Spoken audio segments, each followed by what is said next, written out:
ওয়াইজা বাতাসতুম বাতাসতুম জাব্বারিন। পবিত্র কালামের এই দোয়াটা পরে যদি কেউ খালি গ্লাসে ফু দেয় বা দম করলে কি হয় আপনি জানলে আশ্চর্য হয়ে যাবেন। আজকের আমলটি খুবই গুরুত্বপূর্ণ এবং কার্যকরী একটি আমল।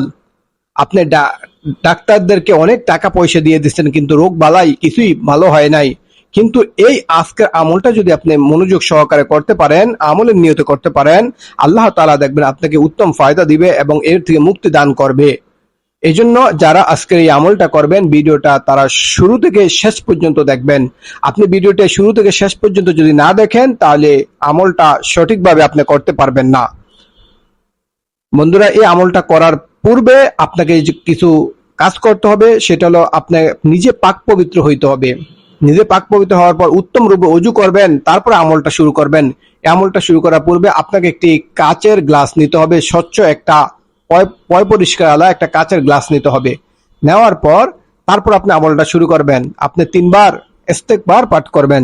আস্তাগফিরুল্লাহ রাব্বি মিন কুল্লি যামবি ওয়া আতুবু ইলাইহি।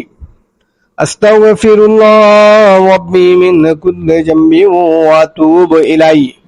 আস্তাগফিরুল্লাহ রাব্বি মিন কুল্লি যামবি ওয়া আতুবু ইলাইহি। এইভাবে 3 বার ইস্তেগফার পাঠ করার পর তারপর 3 বার দুরূদ ইব্রাহিম পাঠ করবেন। আল্লাহুম্মা সাল্লি আলা মুহাম্মাদি ওয়া আলা আলি মুহাম্মাদ কামা সাল্লাইতা আলা ইব্রাহিম ওয়া আলা আলি ইব্রাহিম ইন্নাকা হামিদুম মাজিদ। আল্লাহুম্মা বারিক আলা মুহাম্মাদি ওয়া আলা আলি মুহাম্মাদ কামা বারাকতা আলা ইব্রাহিম ওয়া আলা আলি ইব্রাহিম ইন্নাকা হামিদুম মাজিদ। এইভাবে 3 বার দুরূদ ইব্রাহিম পাঠ করার পর তারপরে এক হাতে ওই কাচের গ্লাসটা নিবেন, তারপরে এই দোয়াটা পড়বেন, ওয়াইজা বাতাসতুম বাতাসতুম জাব্বারিন। এইভাবে একবার পড়বেন, তারপর একটা ফু দিবেন গ্লাসে, খালি গ্লাসের মধ্যে। আবার আরেকবার পড়বেন, ওয়াইজা বাতাসতুম বাতাসতুম জাব্বারিন। তারপর আবার গ্লাসটা ফু দিবেন। এইভাবে এই দোয়াটা 7 বার পড়বেন এবং 7টা ফু দিবেন এই খালি গ্লাসে, ওয়াইজা বাতাসতুম বাতাসতুম জাব্বারিন। হ্যাঁ, এই 7 বার দোয়াটা পরে খালি গ্লাসে 7টা ফু দেওয়ার পর তারপর 2 বার দুরূদ শরীফ পড়বেন।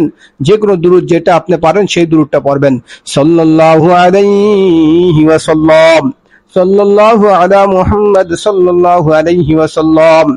দুরূদ শরীফ 2 বার পড়ার পর তারপর আপনি এই খালি গ্লাসটাতে কিছু সামান্য পানি নেবেন। পানি নিয়ে এখন এই পানিটা কি আপনি ফালিয়ে দিবেন নাকি খাবেন, কি করবেন সেটা জানার পূর্বে যারা আমাদের চ্যানেলে নতুন দর্শক, দয়া করে আমাদের চ্যানেলটা সাবস্ক্রাইব করে আমাদের সঙ্গে থাকুন। আর যারা অলরেডি সাবস্ক্রাইব করছেন তাদের সবাইকে অসংখ্য ধন্যবাদ। হ্যাঁ বন্ধুরা, আপনারা এই পানিটা যে রোগী যার পেট ব্যথা মাথা ব্যথা এখনো বালা হয় নাই, ডাক্তারদেরকে অনেক টাকা পয়সা নষ্ট করে ফেলছে, তাকে ওই রোগীকে আপনাকে 3 ডোক পানি বিসমিল্লাহির রহমানির রহিম বলে 3 ডোক পানি উনি খেয়ে নেবে। খেয়ে নেওয়ার পর বাকি যে পানিটা থাকবে তার পুরো শরীরে গায়ে আপনার মাথায় ছিটিয়ে দিবেন। দেওয়ার পর আল্লাহ তাআলা এর উসিলায় আপনাকে শিফা দান করবে এবং রোগ থেকে মুক্তি দান করবে। তাহলে বন্ধুরা, আজকের ভিডিওটা এখানে শেষ করলাম। আবার দেখা হবে আপনাদের সাথে অন্য কোনো নতুন ভিডিওতে। সে পর্যন্ত আপনারা ভালো থাকবেন, সুস্থ থাকবেন এবং আমাদের চ্যানেলটা সাবস্ক্রাইব করে আমাদের সঙ্গে থাকবেন এবং আপনাদের মূল্যবান মতামত কমেন্ট করে জানাবেন। আল্লাহ হাফেজ। আসসালামু আলাইকুম ওয়া রাহমাতুল্লাহ।